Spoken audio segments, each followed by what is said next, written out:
Dankie ons eie rock and roll prophet. Yes.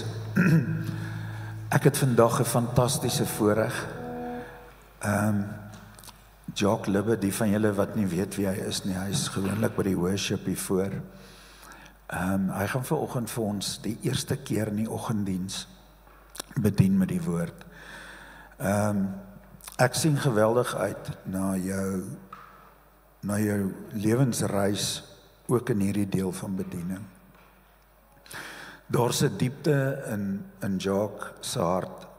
Hy kommunikeer nie soos ons ander nie. Hy gebruik die stemtoon om jou aandag te hou nie. Die salwing op sy hart hou jou aandag. En ons is my nie 'n beter persoon om vandag hierdie reeks af te sluit as jy nie, Jock. Ek glo die Here het 'n afspraak met ons. Baie dankie. Kom ons gee vir hom 'n lekker hande klap.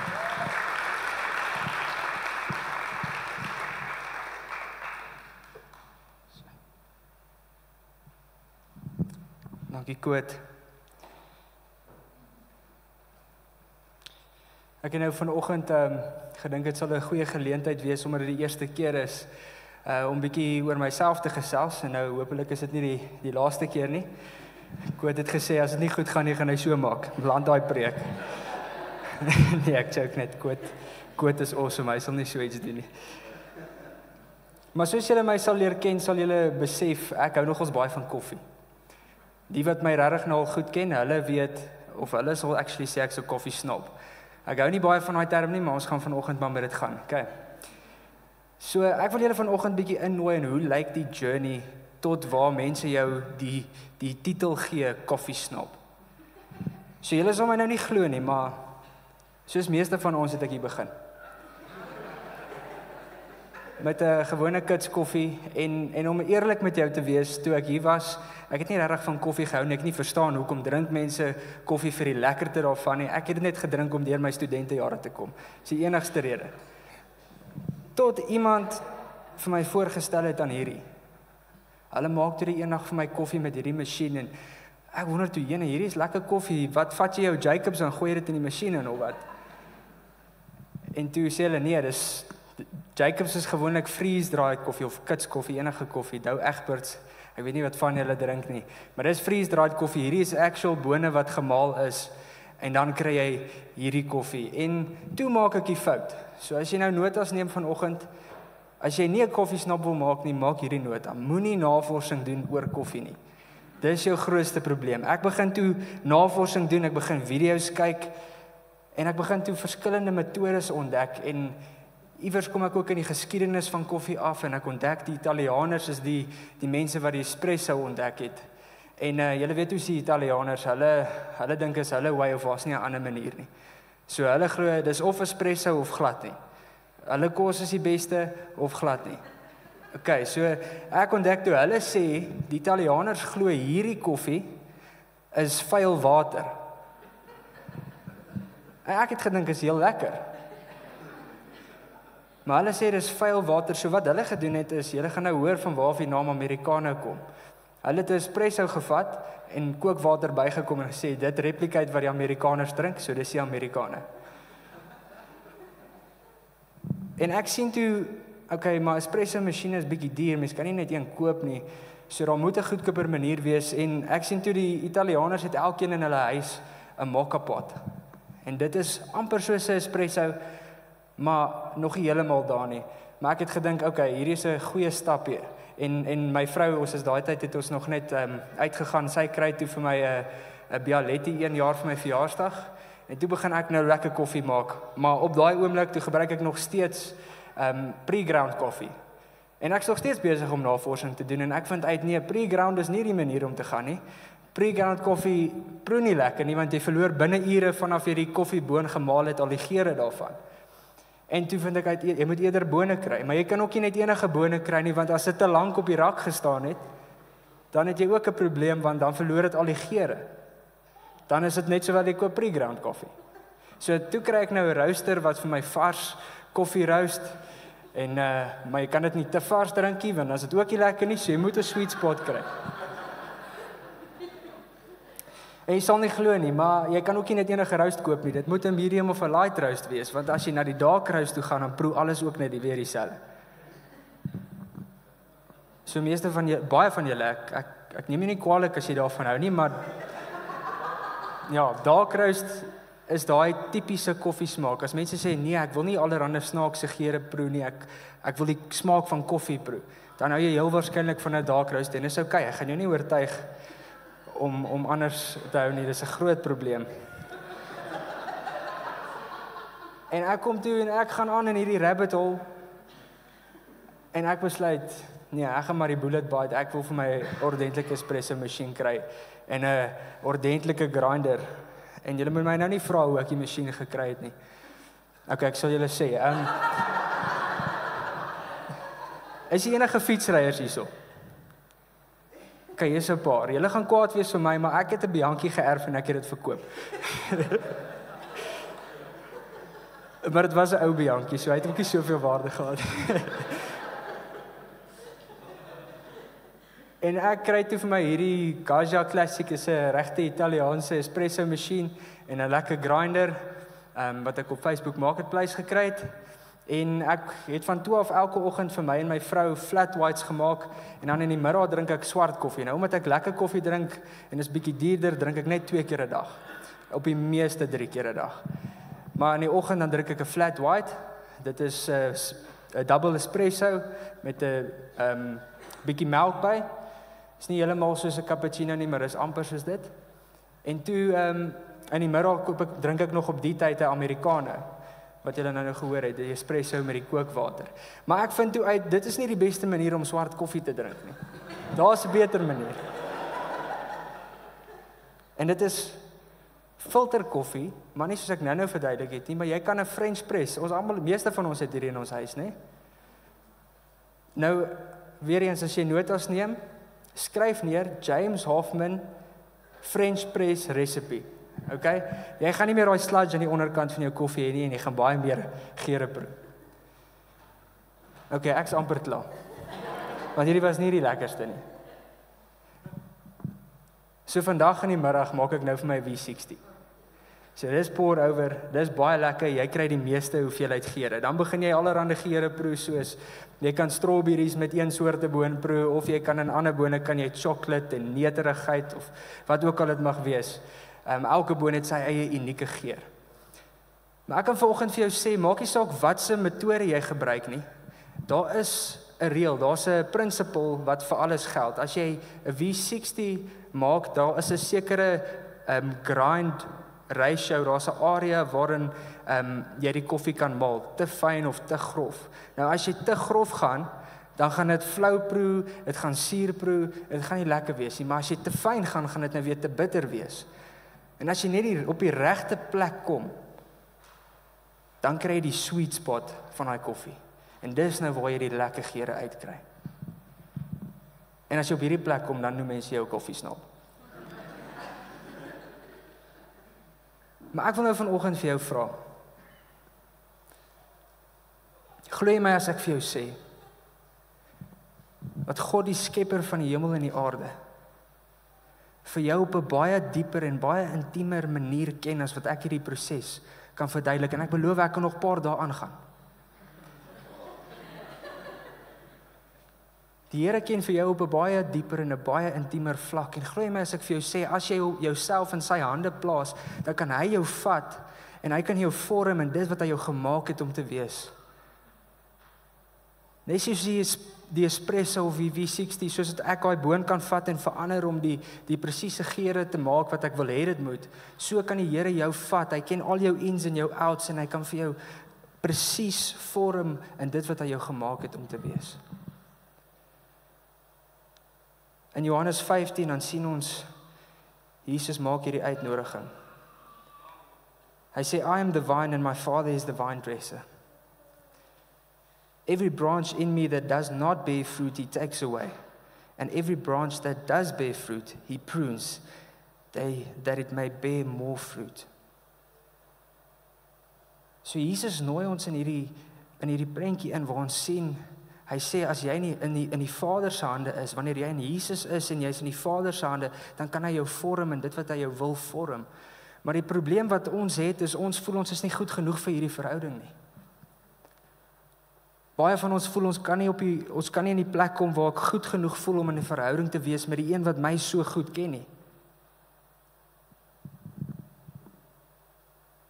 En dan kom ons op 'n plek waar ons voel ons moet werk en ons moet werk en ons moet werk en wanneer ek nie goed genoeg doen nie, dan kan ek nie met hom gesels nie, maar wanneer ek goed genoeg doen, dan kan ek weer in 'n goeie verhouding met hom staan en dan wanneer ek weer sleg doen en opneek, dan voel ek weer onwaardevol om voor hom te staan. En Jesus weet ons dink so, want hy spreek dit aan in vers 3. Hy sê, already you are clean because of the word that I have spoken to you. Nou in die konteks van hierdie vers sê Jesus dit vir sy disippels nadat hy hulle voete gewas het. Maar dit is nog steeds simbolies vir wat God se woord vir ons sê. God het al beplan om sy seuns te stuur. Hy het al sy gedagtes opgemaak oor die mensdom nog voordat hy die wêreld geskep het.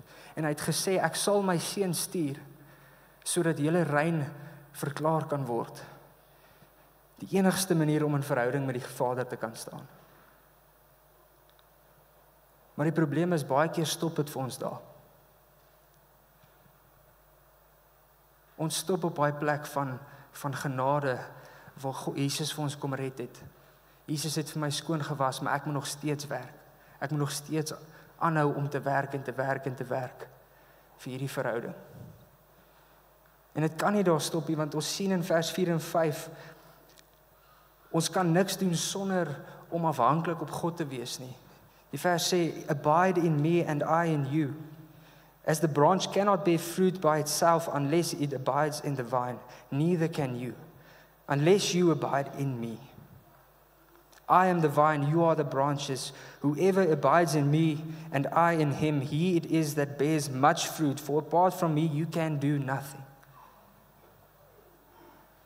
Nou hier in Doxadeo praat ons baie van die allesboksie. Ons sê die allesboksie is, as jy 'n boks is, en die boks se naam is alles, maar daar's goed wat uitgesluit is, dan is dit nie die allesboksie nie. Net so is dit hierso, as hy sê, ons kan niks doen sonder hom nie, dan bedoel hy niks. Niks is niks. Nou jy kan ook by jouself dink, maar ek ken baie mense wat suksesvol is of sukses behaal het. Jy kan ook hierso sit en jy voel, ek het al baie areas van sukses beleef in my lewe sonder om in verhouding met God te wees. Ek wil vir jou vanoggend sê, daar's 'n groot verskil tussen sukses en om te floreer. Om te floreer beteken ek het iets gedoen, daar's vervulling in dit wat ek doen. In hierdie area van my lewe is daar vervulling, want ek het gegaan en ek het toegelaat dat God saam met my soontoe gaan. Ek het hierdie saam met God aangepak. En wat dan gebeur wanneer jy in daai area ingaan, is God is saam met jou daar, 'n koninkryk word gevestig en dis waar die vrug begin dra. Want as jy dit saam met God doen, dan verander al die spasies, al die areas in jou lewe begin verander. En daar's 'n groot verskil tussen dit en wêreldse sukses. Wêreldse sukses is tydelik, waar God se vrug permanent is. Ons sê nou die eerste probleem is, ons voel nie goed genoeg nie, maar dit lei ons na 'n tweede probleem toe. Wanneer ons werk en aanhou werk, dan kom ons baie keer op hierdie plek waar ons wel sukses beleef. En ons doen goed en nou kan ek maar aangaan met my verhouding en ek sê ook vir myself dan, jy het so goed gedoen, sekerlik sal jy beloon word vir dit wat jy gedoen het. Sekerlik sal jy beloon word. Dit laat my nogals dink aan hierdie gedeelte in Markus 9 waar die disippels onder mekaar stry oor wie die beste is. Hulle het saam met mekaar geloop, hulle stap nou 'n lekker paadjie saam met Jesus en hulle stry onder mekaar wie is die beste. Ek het al gesien hoe 'n pastoor hierdie vers lees en hy sê hy sien hoe die disippels met hulle oorfone op hulle kop stap, so lekker macho. Started from the bottom, now we're here.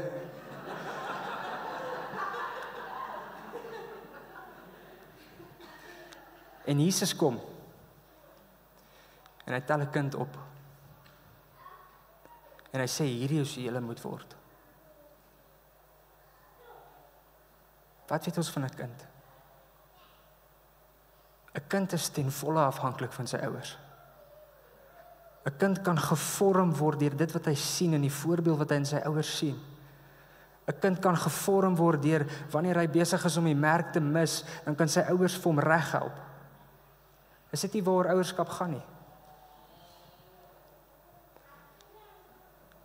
Die wat nou nie weet nie, ek en my vrou verwag 'n klein seentjie in Maart maand volgende jaar. Ja. Ons het lekker lank gebid daarvoor en ons is baie opgewonde, maar ek kan net by myself dink, as ek 'n ouer is, ek sal, wanneer daai kind in my toesig is, nie toelaat dat daai kind dwaal buite waar ek weet hy is veilig nie. Ek wil julle as ouers vra, as jou kind val, wat doen jy? Los jy hom of tel jy hom op?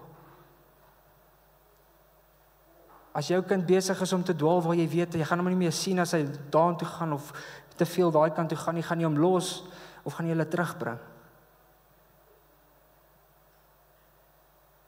Wat doen jy as jou kind lelik is met 'n maatjie? Help jy hom reg of los jy dat die kind net aangaan met sy slegte gewoontes? Dis presies wat die Vader met ons doen. Wanneer ons ten volle soos 'n kind afhanklik op hom is, dan vat hy ons. Wanneer ons val, dan tel hy ons op. Wanneer jy te veel van die pad afdwaal, dan bring hy jou terug. Wanneer jy besig is om te sondig, wanneer jy besig is om die merk te mis, dan sê hy, kyk na my, leer by my, want hierdie is hoe ek jou gemaak het om te wees.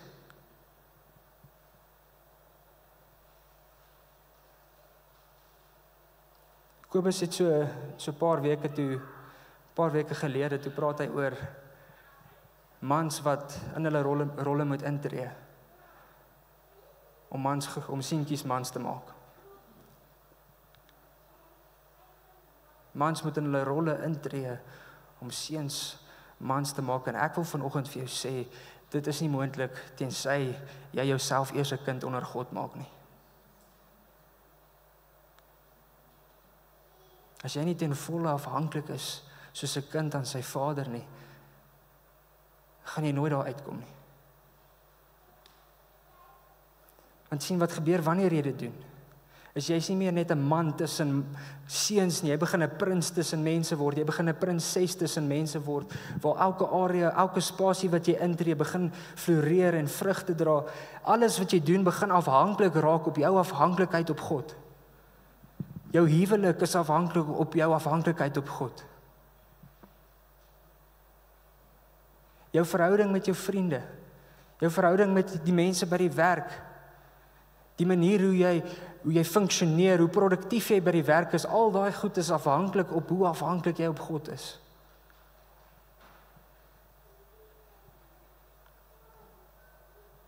Daar's nie een area in jou lewe wat kan floreer langtermyn sonder dat jy afhanklik op God is nie. Ek wil vanoggend my storie met julle deel tot waar ek tot die beseffing toe gekom het dat ek afhanklik aan God kan wees. So toe ek so 8 jaar oud was, daai jaar het ek 9 jaar oud geword, is ons gesin in 'n karongeluk. Ons was in Wellington gewees vir my niggie se troue, en op pad terug is ons in 'n karongeluk, is ek en my broer huis vanoggend hierso. En my ma en my pa, en ons is in 'n karongeluk waar 'n trok se wiel afgekom het en hy's reg deur ons vooruit. Met die wete dat ek in die middel van die kar besig is om te lê en slaap, gooi my pa homself voor die trok se wiel in en hy's net daar op slag oorlede. Toe ek wakker word, ek is tot vandag toe nog oortuig, Here het my oë beskerm, want wat ek veronderstel was om te sien in daai oomblik, wat my pa wat onthoof was, het ek eerder 'n teddybeer gesien. Maar ek besef vandag, dit is nie 'n teddybeer nie, want wat ek gevoel het en wat ek gesien het, was nie dieselfde nie.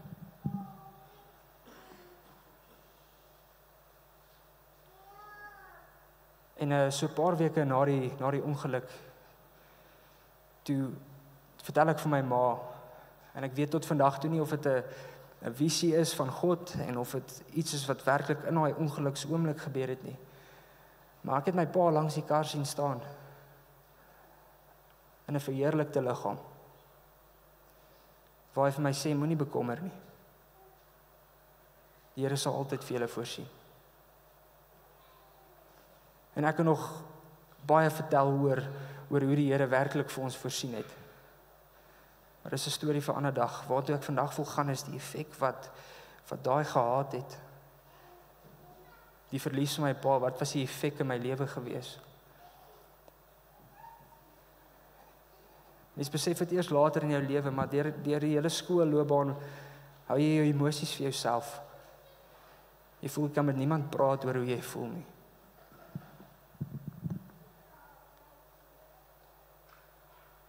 Ek het baie vriende gehad, maar daai diep vriendskappe, daar was een vriend waarmee ek 'n diep verhouding gebou het, en dit is omdat hy in daai selfde jare sy ouers deur 'n egskeiding, en ek en hy het eers mekaar bietjie geslaan voor ons by daai vriendskap uitgekom het.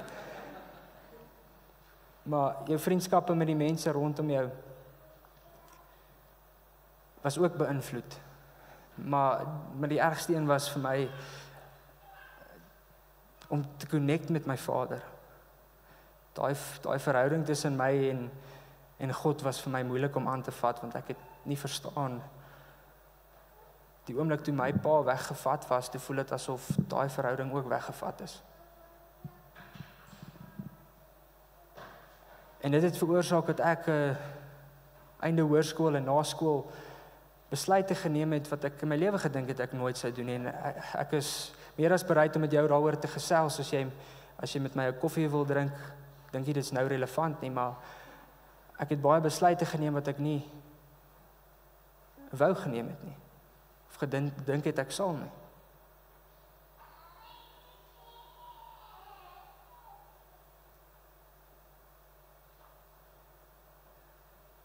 Tot ek op 'n aand by 'n plek kom waar ek vir die Here vra, hoe het ek op hierdie plek gekom? Ek lê op my bed en dit is die eerste keer in 'n lang tyd wat ek met hom gesels, en ek sê, Here, hoe het ek gekom waar ek nou is? En ek voel net hoe hy op my hart druk, ek moet begin kerk toe gaan. Ek gaan toe na 'n kerk toe daar in Volhuis, en een Sondag, hulle doen ook na die tyd waar hulle die gebed doen, en ek wil vanoggend eintlik vir jou sê, as jy na hierdie storie luister, daar's 'n rede hoekom ons vra vir gebed na die tyd. Daar's ietsie wat gebeur in daai oomblik. Maar ek gaan toe na die tyd uit na die een ou wat hier voor staan vir gebed, en in gesprek met hom begin hy vir my vra, is jy al ooit gedoop in die Gees? En ek sê toe vir hom, nee, ek weet nie. Ek weet nie wat dit is nie. Ek het al hoendervleis gehad. maar hy is Engels, so ek het vir hom gesê ek het chickenpox al gehad. Blykbaar is dit waterpokkies.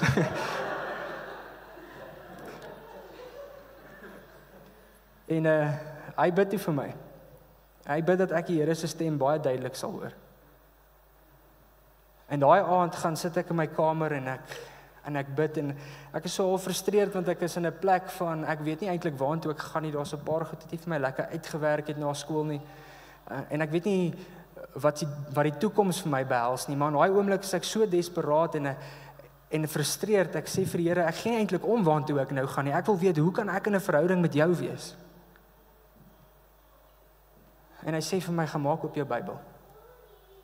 En ek maak my Bybel oop. Op Johannes 3 wat sê, you must be born again. En in die voorbereiding waar ek nog kerk toe gegaan het, intussen het ek al klaar die antwoord gehad, if you believe with your heart and confess with your mouth that Jesus is Lord, you will be saved. In daai oomblik net daar weet ek, die Here het my geantwoord, en ek gee my lewe net daar vir die Here. En ek beleef toe iets wat ek nie in woorde vir jou vandag kan sê nie, maar ek kan vir jou sê, ek is daai aand met die Gees gedoop. Die vreugde wat ek in daai oomblik beleef het, wat ek begin besef het in daai oomblik is nie ek wat vir God gesê het, ek wil in verhouding met jou wees nie, dis hy wat vir my gesê het, ek wil in verhouding met jou wees.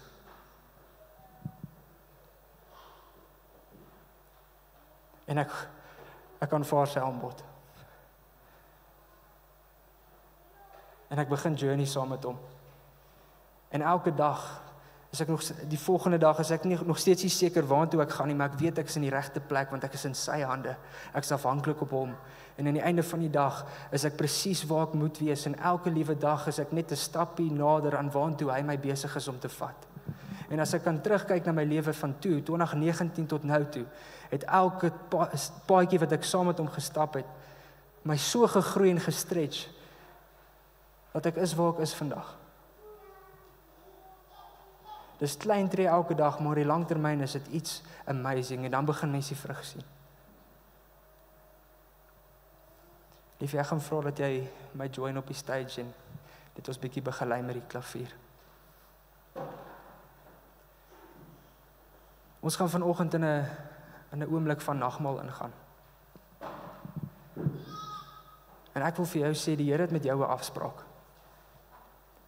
Nes hy met my 'n afspraak gehad het daai dag, het hy vanoggend met jou 'n afspraak. Ek is nie spesiaal nie, daar's niks meer spesiaal aan my as wat daar aan jou is nie. Hy is nie liewer vir my as wat hy vir jou is nie. Die Here het 'n afspraak vandag met jou, maar die afspraak stop nie vandag nie. Hy wil 'n afspraak met jou môre hê. Hy wil 'n afspraak met jou Dinsdag hê. Hy wil Woensdag weer 'n afspraak met jou hê. Elke dag van jou lewe wil die Here met jou 'n afspraak hê.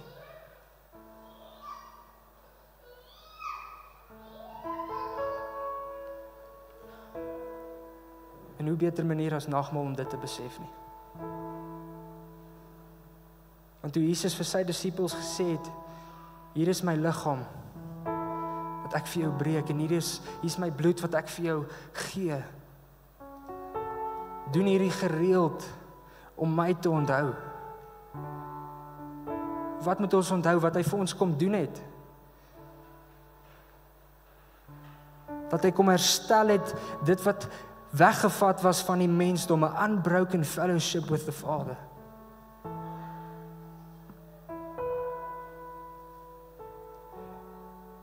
Maak nie saak in wat se tyd van jou lewe is nie, jy's dalk in 'n baie gesonde plek, waar jy konstant by die Here uitkom, jy floreer.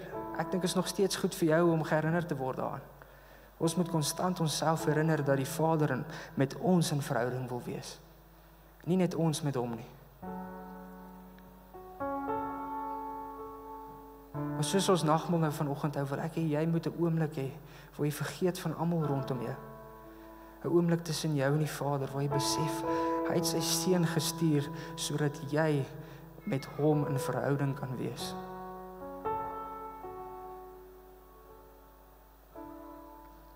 So ek gaan vra dat julle saam met my staan.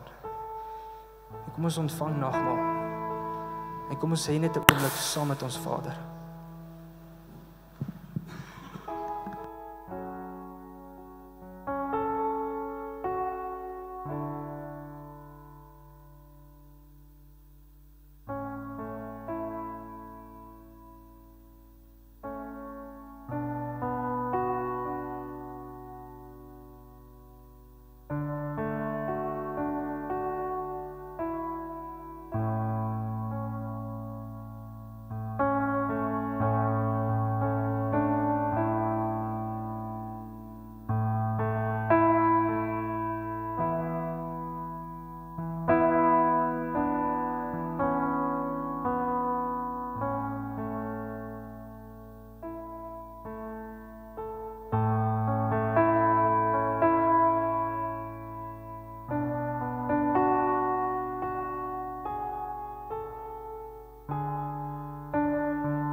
Een van die mense in ons gebedsspan,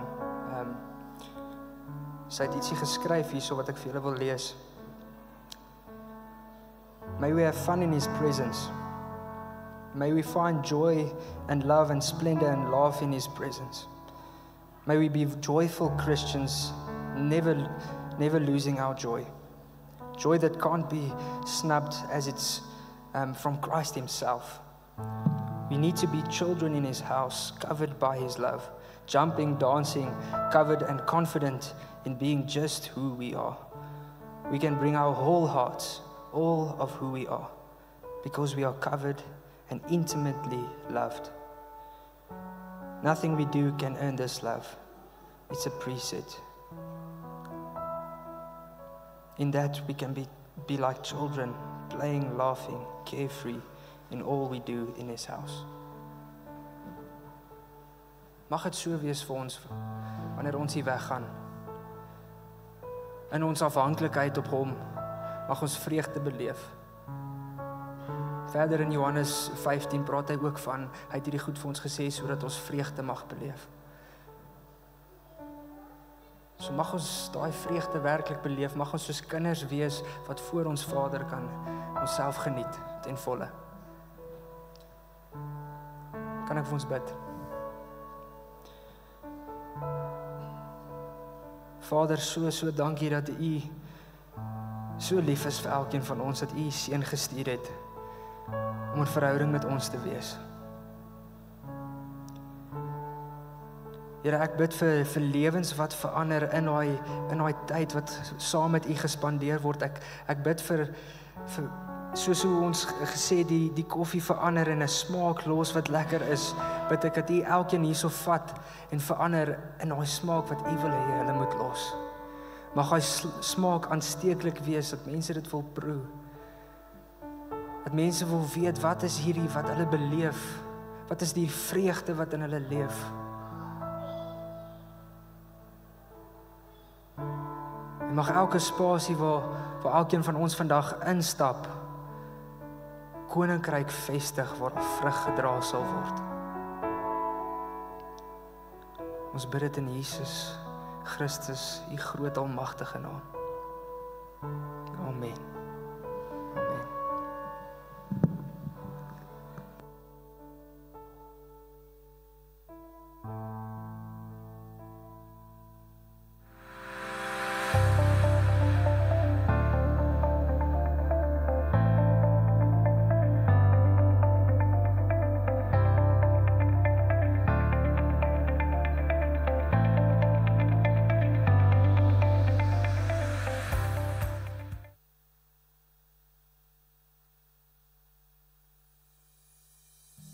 Hoe is dit net ek? Ek verwag nou een of ander great video van die Fusion kamp. Maar hier staan ek.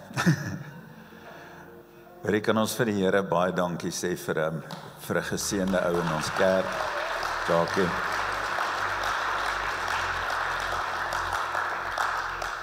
My vriend, jou toekoms is John Deere groen, hoor. Ek wil 'n oomblik van jou tyd vra. Ons tieners is op hierdie stadium op 'n Fusion kamp.